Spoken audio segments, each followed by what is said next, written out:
So now, we're still going to use secondpage.html and use style.css for this particular lesson. Now, the focus of our topic is about how to add text shadows and back shadows. Now, yung H2 natin, yung this second page na hindi natin pinapansin nung last or previous lesson is gagamitin natin ngayon. So, dito is after the pseudo class, we're going to try and add a particular properties dito sa H2. Ayan. So, type lang natin is H2 since wala naman siya kamuka. And then, open and curly bracket. So, dito natin ilalagay yung text shadow. So, literal na text shadow para makapag-apply tayo ng effect na text shadow. And then, yung text shadow is meron siyang 4 na value. So, 0px. Ito naman ay sa x-axis. So, ibig sabihin yung text shadow is napupunta siya sa left or right side. Tapos, yung isa pang 0px naman ay y-axis naman siya. Top or bottom naman yung application ng kanyang shadow. And for the shadow stretch naman is itong pangatlo. 0px. Tapos, syempre, pwede tayong maglagay ng kulay dun sa text shadow natin. So, dito, let's add Dodger Blue. Ayan. So, mangyayari, yung second page natin is magkakaroon siya ng text shadow. So, again, dito tayo sa x-axis. So, pagka po positive number, yung nilagay natin dito sa x-axis, mapupunta siya sa right side, yung shadow niya. Pagka naman po negative, sa left side. So, to better demonstrate that, let's just save it this and let's try to run the code or the code.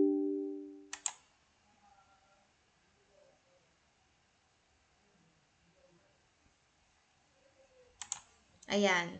So, medyo magulo lang pero dito siya napunta. So, ang ginawa po kasi natin is negative 5. Pag negative 5, left side po yung shadow natin. Pagka ginawa naman nating positive, mapupunta sa right side yung shadow.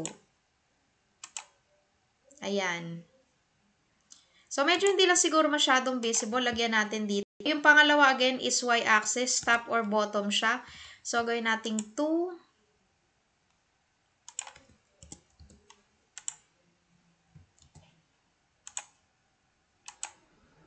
Ayan.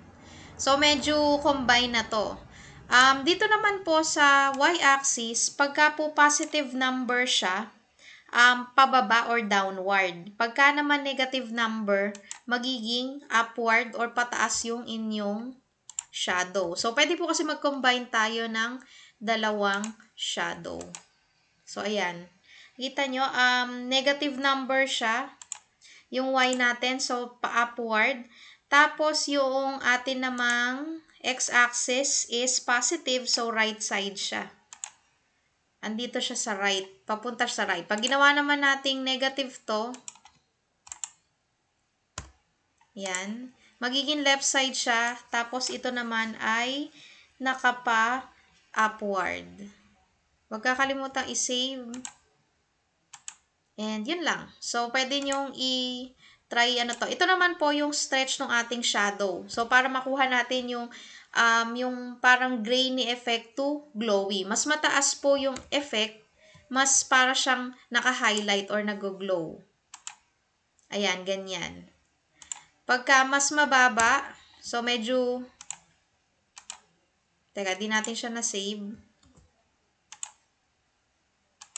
Ayan. So, medyo makapal pa yung ano niya. Ito po naman yung stretch.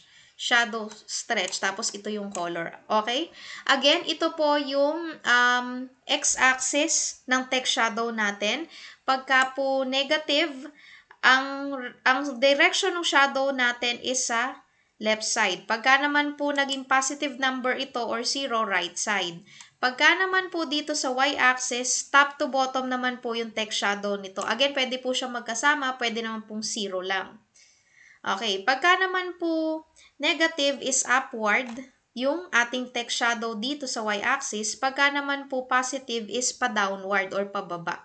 At ito naman po yung stretch. So, you can play with this and you could add other, so you could get yung tamang liking ng text shadow na gusto nyo. Ngayon, if merong halimbawa, pwede ba tayong gumawa ng parang fire effect? Pwede po. So, pwede natin itong doblehin. So, gawin lang natin is copy and paste natin to. Tapos, palitan na lang natin yung color. Yan.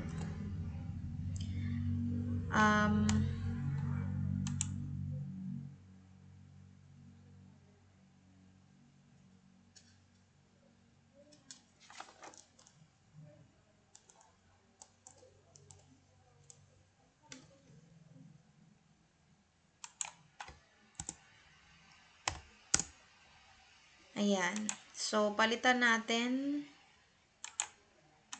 Hanap tayo ng red na parang fire yung effect.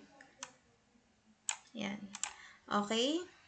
And then, save. Yan. Medyo hindi pa halata kasi magka, ng direction. Gawin natin siguro tong yellow. Gawin natin positive to para saliwaan yung direction niya.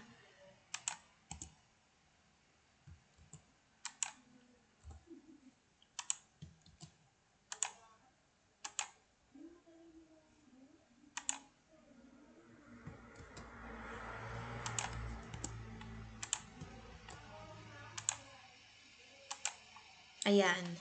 So, adjust nyo na lang according do sa settings na gusto nyo. And pwede po tayong magkaroon ng bicolor na text shadow. And ganito lang po kadali mag-add ng text shadow. Next naman is yung box.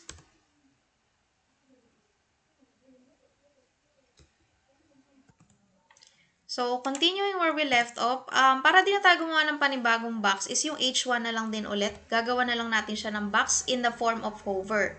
So, just type H2 and then colon, hover, and then add open and curly brackets. So, kaya po siya may error kasi wala pa tayong nilalagay na value. So, gawin lang natin is kung kanina text shadow, ngayon naman box shadow. So, ayan. Meron na kasi nakasuggest. Yun na lang hinlik ko.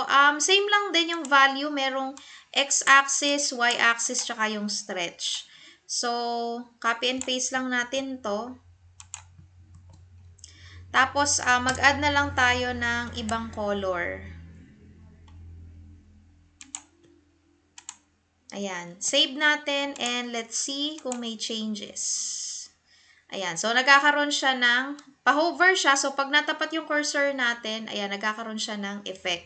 Again, you can add other effects with this one. You can duplicate. You can add other borders. Ayan. Pero ito lang po yung sa may sample natin. So, yun lang. That's how to add a text shadow and a box shadow.